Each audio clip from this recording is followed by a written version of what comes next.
That's no fun.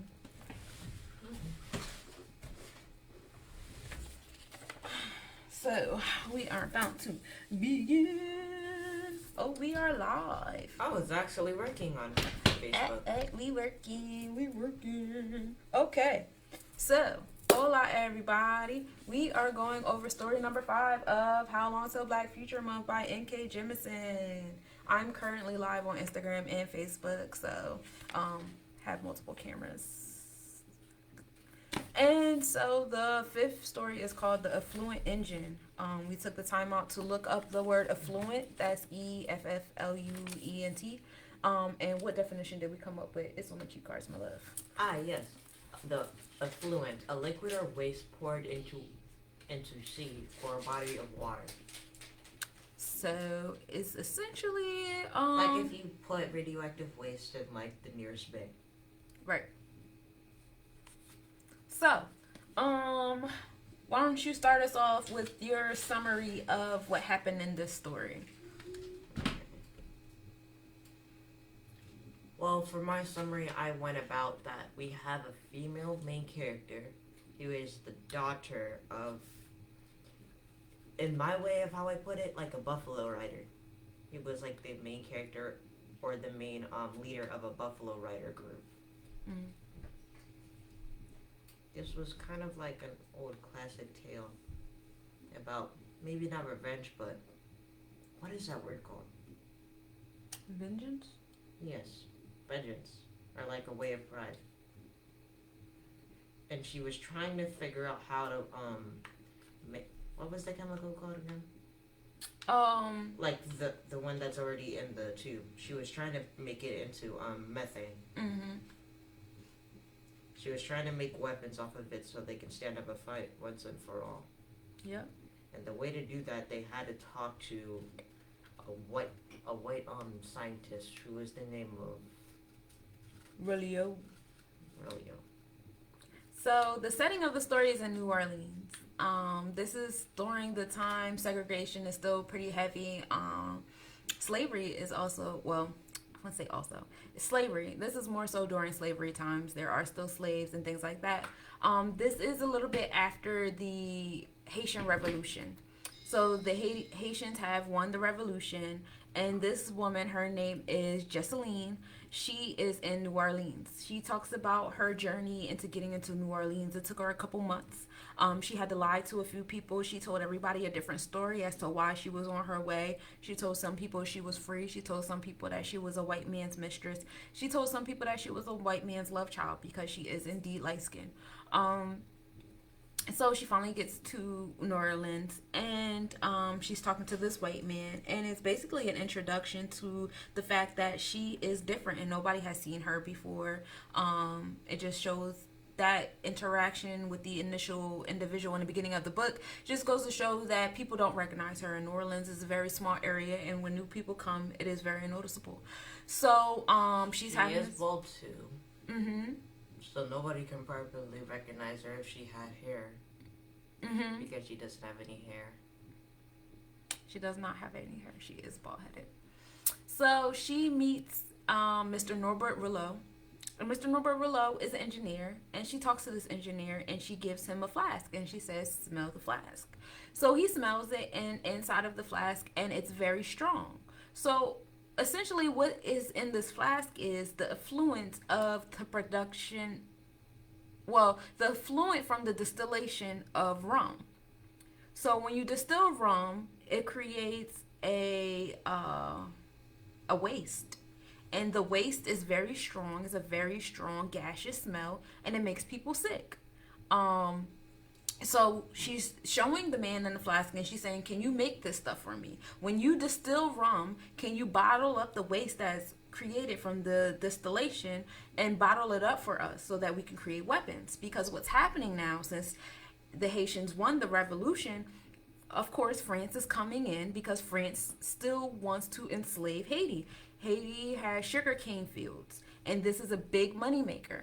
And of course, the French see that, and they want the money. They don't want to trade, and that's one of the main things about black countries, black islands, colonies, whatever you want to call them. Whenever Europeans enter those lands, they don't want to do deals. Whereas, like, a European will go to Asia and be like, all right, let's do a trading deal, or whatever. Well, that doesn't happen in Africa. It doesn't happen in Haiti. It's like, give it to me. It's mine, and I'm coming in with my guns. And so that was what's happening. The French wanted to re-enslave Haiti and take their sugar and also take their labor that is mending the sugar and tending to the sugar to sell it. And so this woman comes to New Orleans and meets this engineer and says, can you create a contraption that can take the methane and that you guys create from distilling rum?" He is a jerk, though. He is a jerk. He's a very nasty white man, of course, and he does not want to talk to her. But then a sister comes. The sister's name is Eugenie, and she just so happens to be a chemist, and she is very intrigued by this and wants to know more, and she's very intrigued by Jemisin. So, they talk, they exchange some words, and she leaves. And when she leaves, she goes back to her room, and when she goes back to her room, there is someone there. He's going through her belongings. And even goes in the secret compartment, so automatically she thinks he's a spy. Mm-hmm. And she chases him out of the room. And when she chases him out of the room, she, throws a throwing knife at him, and it hits him in his, I think it hits him in his ass on his way out. And then that's when it unfolds that in his waist. In his waist. I think it was his butt, because I'm not going to tell y'all what happens in the end of the book because I want y'all to read the end of the book. But, yeah. It might be his waist, but I think it's his ass. Because in the end of the book, he talks about how he can't sit anymore. I mean, if that would be the same thing for your waist, right? If I stab you in your waist, probably couldn't sit down, but it wouldn't be as bad if I stabbed you in your butt. But that's not connecting. But that's basically connecting this and this. That's like the whole connector. Well, so she got the lower body part. Oh. She stabbed him. She stabbed him, and he got away. Yeah, like it wasn't a fatal stab. He still got away. Fatal. It probably hurts for him to sit down. Probably. At the very least. Yeah. So then she turns around and she packs up all of her belongings. Comes to find out that she is indeed a spy for Haiti. She packs up all her belongings and she goes to a different inn. And when she goes to this inn, she meets a slave boy that's there, and she gives him money. She tells him to go to Eugenie and, relay a message to meet her at such and such place. So then she goes to meet Eugenie. They meet and they talk, and that's when it unfolds who Jemisin really is. She is a spy. She is working in favor of Haitians. She does ask Eugenia to do the same thing she asked Norbert to do, which is to create a contraption to, capture all the methane created from rum distillation. All that extra chemicals. Mm-hmm. And I wanted to read an excerpt to y'all on page 80 to 81 where she talks about rum distillation and the effects that it has. And it made me think of a documentary that I'll talk to y'all about in a minute once we get through like the summary of the book. But page 80, it says, producing rum is a simple process with a messy result. This effluent, namely, and the gas it emits, which until lately was regarded as simply the unavoidable price to be paid for your pleasant afternoons. Whole swaths of countryside are afflicted with this smell now as a result. Not only is the stench offensive to beasts and men, but we have also found it to be powerful as any tincture or laudanum. A laudanum is a tincture with opium or opiates. Anything in that area. Pills and stuff. Over time, it causes anything exposed to suffocate and die. Yet there are scientific papers coming from Europe which laud this gas's potential as a fuel source. Captured properly, purified and burnt, it can power turbines, cook food, and more. Why would you want that to cook your food? Well, like if you don't use it right, wouldn't that poison your food? Not pouring, more like if you have a gas stove, it powers the gas stove. Oh. Not like you're not about to mix it with the greens and shit. I don't want I don't want that. But she's basically talking about the waste from distilling rum. So the waste is so strong that when people are smelling it, they're suffocating and dying. And she's asking these people to create this, and she comes to Eugenie and she says, "Can you create this?" Who is Norbert's sister? And she's But then why would she let Norbert sniff it? because she wanted him to smell it. She wanted him to. That was like her introduction to what it was. Like But wouldn't that like hurt him? No. It says over time. Oh. So if he would have kept sniffing it and kept breathing it in, he would eventually suffocated and died. Oof. Yeah. Oof. So, she's fascinated, but she's also taken aback and a little hesitant because she's saying, "Well, I'm a Christian woman. I don't want to create this contraption for you if you're utilizing it to kill other people." And Jesseline is pissed off because how dare you? And I can sympathize with that because it's like, all right, I just told you my whole story. I just told you that I'm Haitian. I just told you my father is General Toussaint. He led the Haitian Revolution. They captured my father and the rest of his legitimate family because I'm a legitimate child. And I told you they just tortured this man and his children and his wife in the middle of the ocean for months from Haiti to, New Orleans. They tortured them. I'm telling you that, the French are trying to come back and they're trying to re-enslave us, and that's why I need your help. And your response to me is, you're a Christian woman. You don't make devices. So she was upset because that's not an acceptable response. So to me, so it wasn't to Jocelyn either. But like, she's just like, well, your Christian men are coming to our land trying to re-enslave us. And I'm asking for your help to keep us a free people from your Christian men, this religion that you're holding on to. Your Christian men are killing us, but because you're Christian, you're not going to help save us. You feel me? So eventually Eugenia's with it. Jesseline is falling in love with Eugenia, so it's a little lesbian action going on. It's a little bit of that, it's a little bit of romance going on in here, which is, pretty cool to read because it's like a forbidden love. But the way Jesseline describes it is like it's acceptable in Haiti because so many Haitian men were killed during, the revolution and imprisoned and enslaved that there's more women than there are men on this island now, to the point now where 2 women are heading the household and 2 women are taking care of the children, and nobody, pays attention. Nobody's making them feel bad about it. Nobody's ostracizing them because they know that everybody in the home needs help. They would rather see 2 women hold a household down than see 1 woman hold it down by herself. I fucks with that. I do. Why would you want to see 1 woman take care of kids by herself in a whole house by herself? It's a lot more to a whole house than paying bills and cleaning and cooking. It's a whole lot more detail that goes into a house. So, that's pretty cool. Especially dealing with the outside distraction. Yes, and this is during a time where the French are coming and trying to enslave them. So it's definitely not a good time to be trying to take care of a house by yourself. So Eugenia's with it. A few weeks pass by.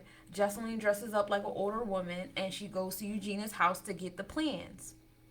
A handful of things happen that we will not go over because I really want y'all to read it and it would be a spoiler. I wonder if any of y'all out there actually have this book. I hope y'all do. Or y'all actually bought it the first time you read the first one. This book I bought this from Barnes and Noble for... Is that like a moving, It's Barnes and Noble. Oh. I just be making jokes. Don't listen to me. It's $25. So I bought it from Barnes and Noble for $25. I'm pretty sure you can find it on Amazon, on some Amazon Prime type thing. And get it in 2 days. And we're only on the 5th story. There's like 20 stories in here. And we're only on number 5. So, you got time. But anyway. To you. What did you get from this story? What did you take away from this story? I took some chemistry and also some stuff from the environment. Mm-hmm. Now, what specifically did you get from the chemistry standpoint? On the chemistry standpoint, I understand now that when we did our discussion, you told me on how you did tell me like a good Let me see. You did come back to the premise of energy cannot be created nor destroyed. Mm-hmm. You did go back to that. Almost everybody knows that part. But then you also told me something I didn't know. You told me that when you create something, you also get a buy factor from it. Mm-hmm. But I knew this comes from everything else, but I didn't know that comes from chemicals as well. And that would be waste. I knew waste was a thing, but I didn't know that's how it came to be. I thought it was just there like everything else. Okay. Because of that law, like I just said. And you also told me waste isn't always a bad thing. There also could be good waste, like oxygen or water. Mm-hmm. But I do have a question for that too. And you did answer that for me. Can a harmful waste make another one? Like, say if I mix waste with another waste, Mm-hmm.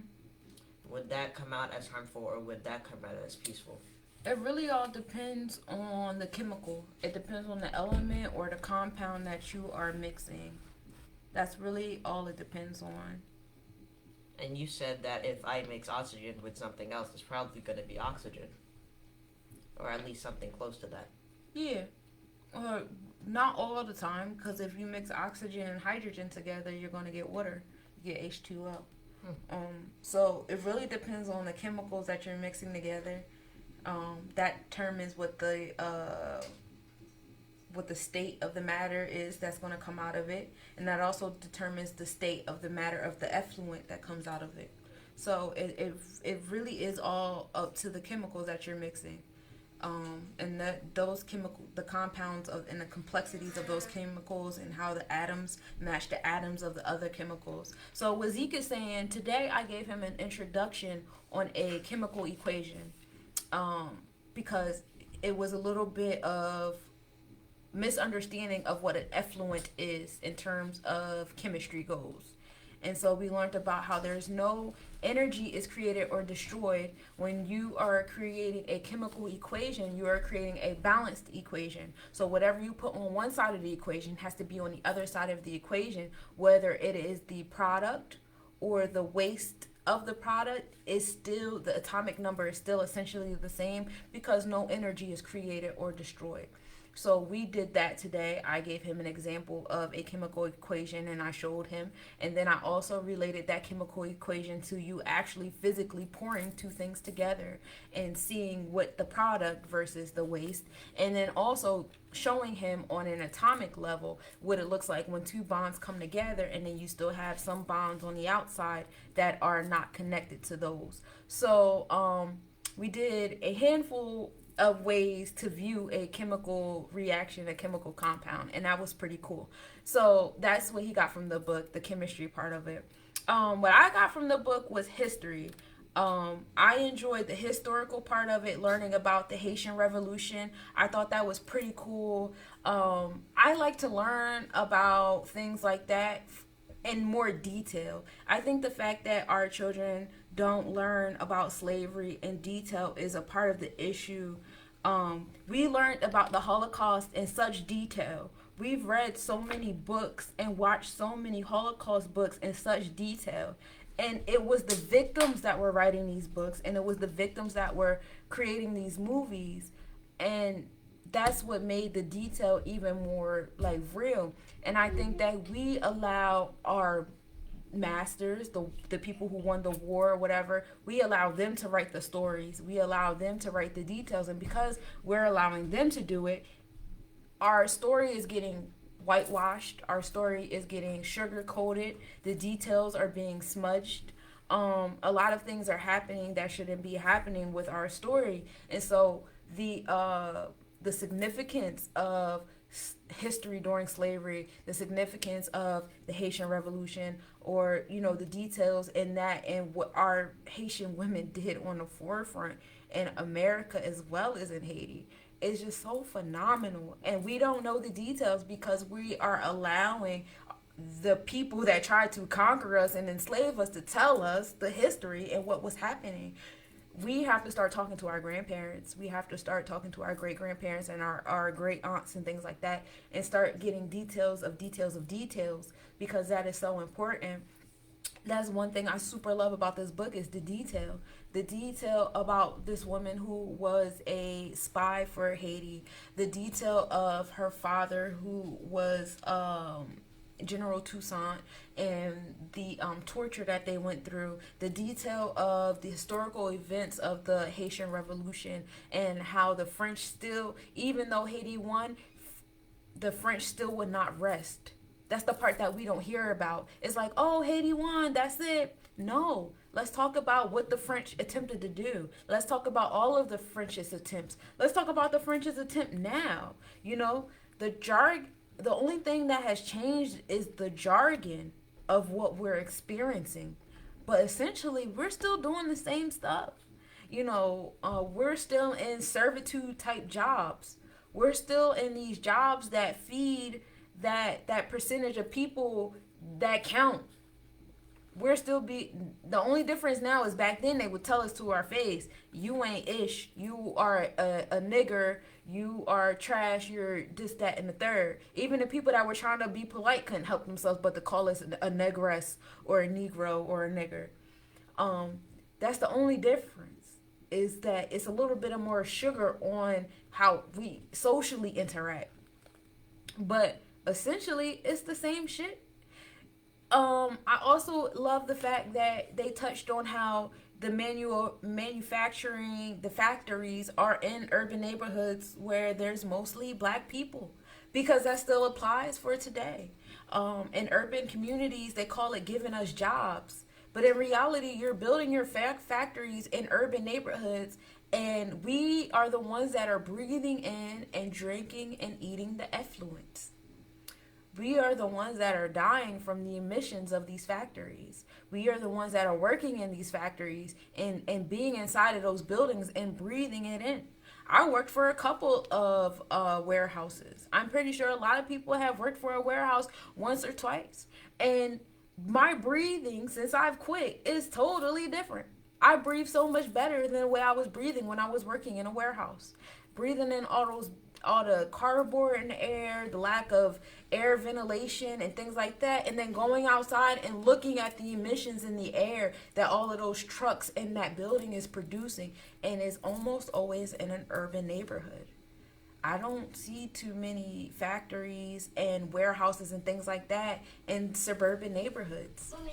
Their waste is not being delivered to suburban neighborhoods. So it was kind of cool, but also a little bit angering to see that the way they have built our neighborhoods is still the same way they were built during slave times. The labor that we are now willfully signing ourselves up for, because now it's considered employment, is the same things they used to force us to do.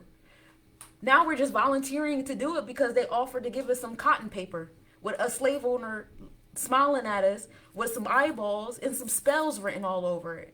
In God we trust, e pluribus unum. Those are spells, and they bind you, and that's energy. Feel me? So you're like willfully signing up for these jobs that they used to like capture us and make us do against our will. So tying the past to the present, reading about that part was very eye-opening and a little bit angering, because the things that we were forced to do now we're doing willingly because the jargon has changed, because now it seems like we're a little bit more free because we can go to the mall and stand next to Susan in line, or Karen, and listen to her banter and talk retarded. Right. But, those other jobs where we're the boss or we're in the office or we're on top, we know we can't talk the way we talk. We know we can't dress the way we dress. We know that our names can't be what they are. My name is Unica. Shit. We know we can't. Well, it's been proven through experiments that if your name sounds urban on your resume or your application, the HR person is less likely to look at your application or resume. How come?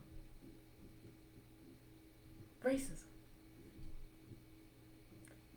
More like generalizations. Like if your name is Shaniqua, people already have it in your mind what a Shaniqua acts like, what a Shaniqua talks like. And to us, that's regular. I don't mind a Shaniqua. I prefer her because I can relate to her better. Well, if that's the But case, the mindset, the generalization mindset is we don't want her because she's ghetto or No. she's black or she's whatever. if that's the case, why do people want Karens in their workplace? Because we live in a white America. Of course, they want all the Karens. Listen, All if the that's- Karens. Listen, even if you're white, I think I understand that no one wants a Karen. No one. It doesn't matter what race you are. It doesn't matter where you came from. It doesn't matter what descent. You don't care about Karens. Of course, there's nice ones. Yeah, I know there's nice Karens out there. What did Karen do to you? You need a hug. No, I don't. I don't. Somebody No. been hurt by somebody named Karen. No. So so yeah, that was the fifth story to How Long Till Black Future Month. That was a really good read. That was a really good read about the Haitian Revolution, how they set up factories and urban neighborhoods around us so we can breathe in all the effluents, and how the Haitians utilized the effluents of rum distillation to create bombs and weaponry to protect themselves. A beautiful read, a beautiful story, an inspiring story because I love to read about black revolutionaries. Those are my favorite stories. I don't like to read about defeat or learned helplessness. That's not my thing. So yeah, Okay. it's not my thing because I don't like to read about how people just give in and give up.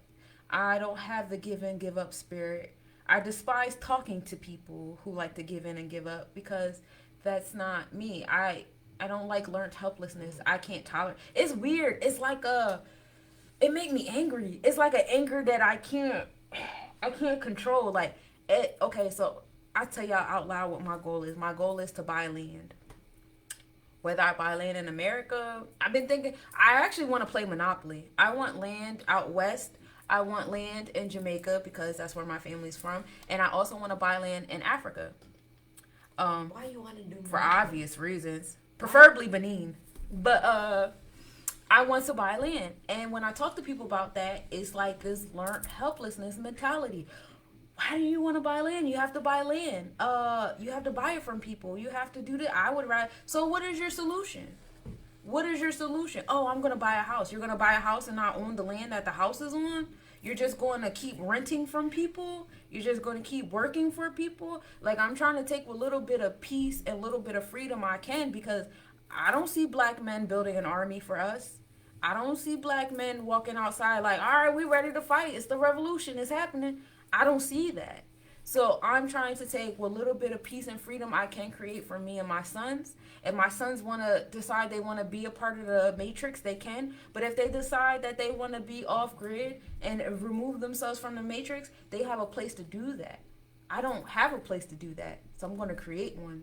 I'm going to create one for myself and my family. Mom, if I you're don't gonna see make a anything ma- wrong with that. Mom, if you're gonna make a matrix, though, just understand you can't leave it. You can't leave the matrix. Exactly. That learned helplessness right there. You can't leave the matrix. I can leave it as much as I can leave it. I can find my little bit of peace. But isn't that It's the possible. whole movie though? Like you can't escape. Like No, that's not the whole movie. The whole movie was Neo was the one. yes, Neo was the one. And you can escape the matrix. It's just when you Oh. escape the matrix, a lot of the luxuries that you have been living in within the matrix are no longer at your disposal. And I think that's what a lot of people are afraid to give up, the Yeah. luxuries that come with the matrix. You see, I have a question. Okay, I got an answer maybe. You know how there's a chosen one Mhm. on the Matrix, right? Mhm. Explain to me how he was able to still keep those. Maybe not the title, as he so-called escaped the Matrix, but how he was able to, I don't know, keep those abilities he had. Explain to me how you can do that in the real world. Maybe he's an alchemist. I don't see no alchemists out here be doing ninjutsu or something. It's a lot of people that can do a lot of things. They just don't do it on camera. They just don't do it on a platform. People with gifts and skills, they don't really televise their gifts and skills. I already know that. At one point in time, China was the spot where people who had different abilities was really like over there. A lot of people who have autism have special abilities, especially with their memory, and the way they see things is a lot different. So it may not be like no X-Men level. Please don't break my headphones. They flip in and out because they're supposed to be two-sided. They flip? Okay. But they twist. They do. They twist. They flip. Yeah. There you go. So No thanks. You better wear them. yeah. Look at you. And it also can be interpreted as spiritual gifts. Like you have some people that are capable of, well, they're herbalists, chemists, engineers. It's all alchemy. Yes. Kick it. Kick it now. Kick it. Miles, kick it. Did I answer your question? No. Yes. Be done, because we're almost done with the video anyway. He always finds a way. So yeah. That's essentially it. Next week we will be going over story number 6. Story number 6 is on page 113. It's called Cloud Dragon Skies. I think we're going to do the next 2 stories. Only because this story is only 13 pages. So we're going to do Cloud Dragon Skies and the Trojan Girl. So, yeah. That's cool. That's reasonable. Yeah, that's reasonable. Let's do it. So those are the 2 stories we're going over next week. Cloud Dragon Skies and the Trojan Girl.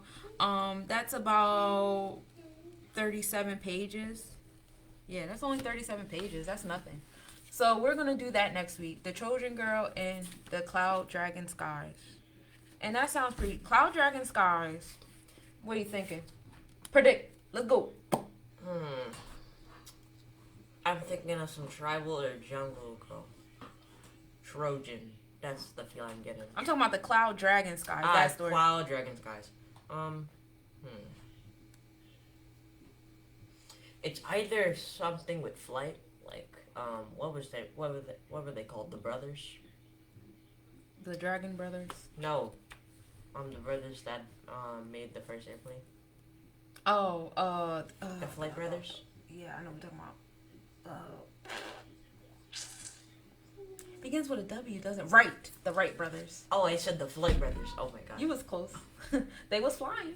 The Wright brothers. The Wright brothers. The Wright brothers did the first flight vehicle. Cloud Dragon Skies. Okay. It's either that or it has to do something with your head in the clouds.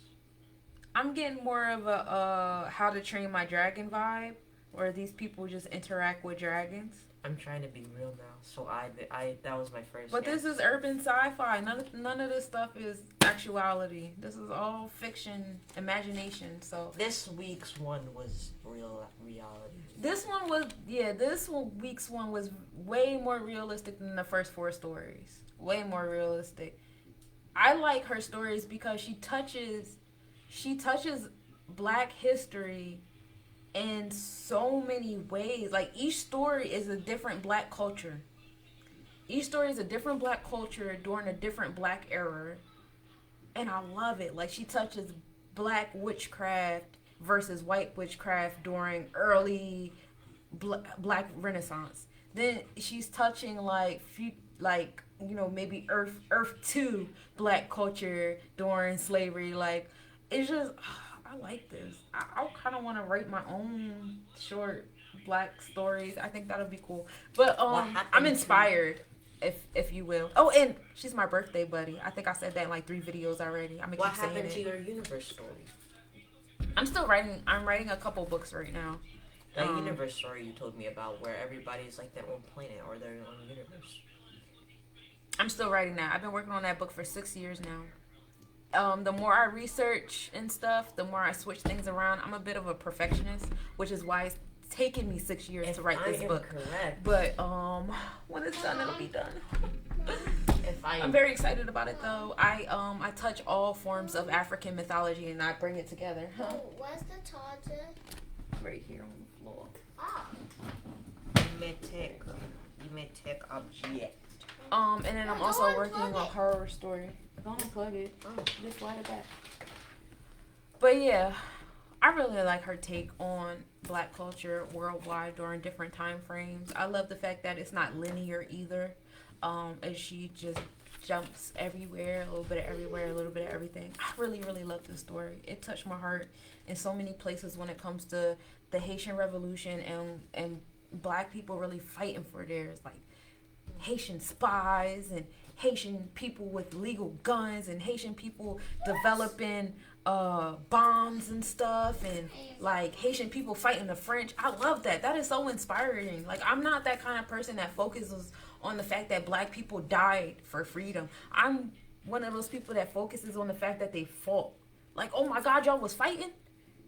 That's awesome. I don't focus on the fact that they died. I just focus on the fact that they fought. I think that's beautiful.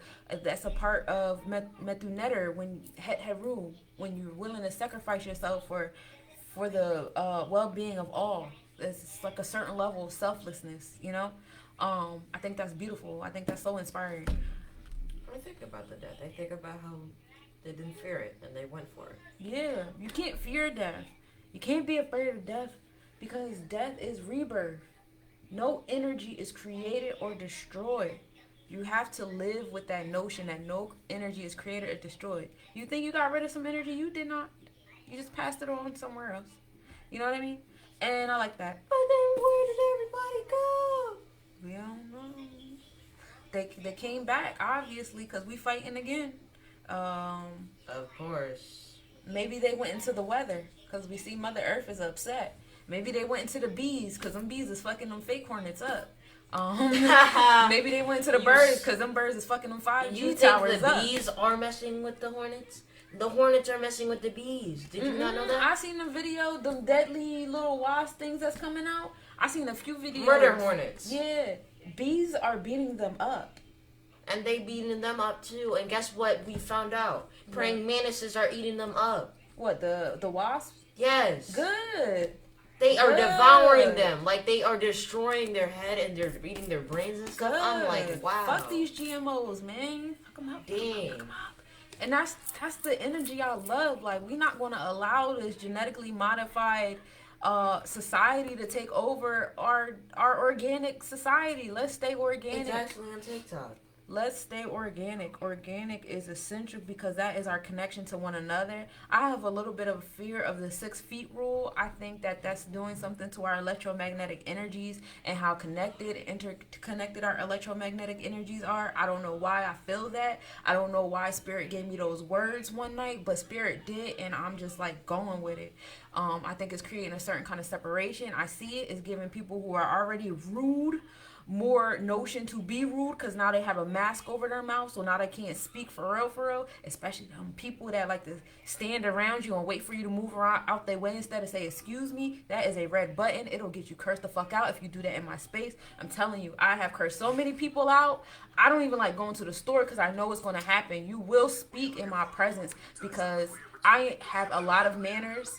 If you see the way that my children speak, they have a lot of manners. I don't teach my children manners for nothing. So what we get is what we expect. Mom, when you're in my space, you will have manners. Mom, that isn't even the peak of what you get angry at.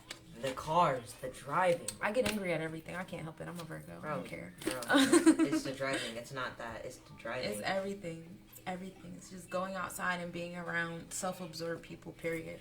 But that's the end of the story. So next Monday we will be going over the Cloud Dragon Skies and the Trojan Girl. Oh, the Trojan Girl. The vibe I get from the Trojan Girl is a war. I kind of get the same kind of vibe I get from this Haitian story we just read. I get like a tribal revolution. Tribal revolution. Tribal revolution or jungle. I'm kind of hoping that it is indigenous people centered. And maybe touching on the fact that Black people are indeed indigenous to this land, as well as, you know, the Eurasians that were in, you know, Upper America. I'm kind of hoping that it touches that. That's the kind of vibe that I feel. But it is what it is, and it is what it's going to be. So, y'all have a good evening. We'll see y'all next week on this. Gemini video coming out soon. Anybody interested in Forex trading, I am doing Q&A sessions at 6 p.m. on Zoom. I just did one today. It went very well. I might do another one on Friday at 6 p.m. I'll be posting that once I set it in stone. And that's it, y'all. So take care. And mom, you